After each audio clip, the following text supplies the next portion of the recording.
প্রথমে সরাসরি চলে যাবা মাই জিবি অ্যাপসে, ঠিক আছে? যদি মাই জিবি অ্যাপস না থাকে তাহলে প্লে স্টোরে যেয়ে মাই জিবি অ্যাপসটা ডাউনলোড করবো, ঠিক আছে? তোমাকে দেখিয়ে দিই, তুমি নিজেই পারবা, ঠিক আছে? এই যে মাই জিবি অ্যাপস, এখান থেকে চাইলে তুমি সরাসরি ওপেন করতে পারবা। আমি সরাসরি ওপেন করলাম। আচ্ছা, এই যে দেখছো যে এইখানে তোমার এই যে ফিউচারটা না, এই পুরো ফিউচারটা যে তোমার মোবাইলের অ্যাডসেন্সটা নিয়েছে, মানে তোমার মিনিট এবং কার সঙ্গে কথা বলছো, কত মিনিট কথা বলছো, টোটালি যে বলছে, হ্যাঁ, এই টোটাল এইখানে আছে। তো এইখান থেকে সরাসরি এই যে যেটা দেখছো, আচ্ছা, এখান থেকে যে রবিন খান টিয়ার লেখা আছে সেম ওয়েতে এখানে ঢুকলাম।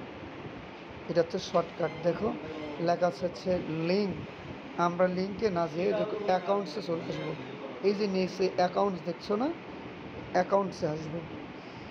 এবার এই যে নতুন কিছু ফিউচার অ্যাড হয়েছে, এগুলোতে যাওয়ার দরকার নাই।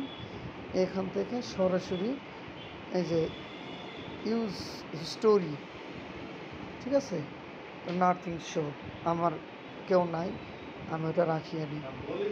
আচ্ছা, এইখান থেকে নিচে চলে আসার পরে এইখানে যদি লগ আউট মারো, অথবা যে দেখতে পাচ্ছ others log in in drive, হ্যাঁ, এই যে এখানে আমি একাই মাত্র আছি, এখানে যদি কেউ থাকে, হ্যাঁ, এখানে ডবল ক্লিক মারলেই হয়ে যাবে, ঠিক আছে?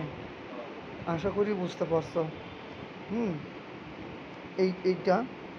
আর আরেকটা আছে অ্যাকাউন্টস স্টোরি থেকে রিচার্জ।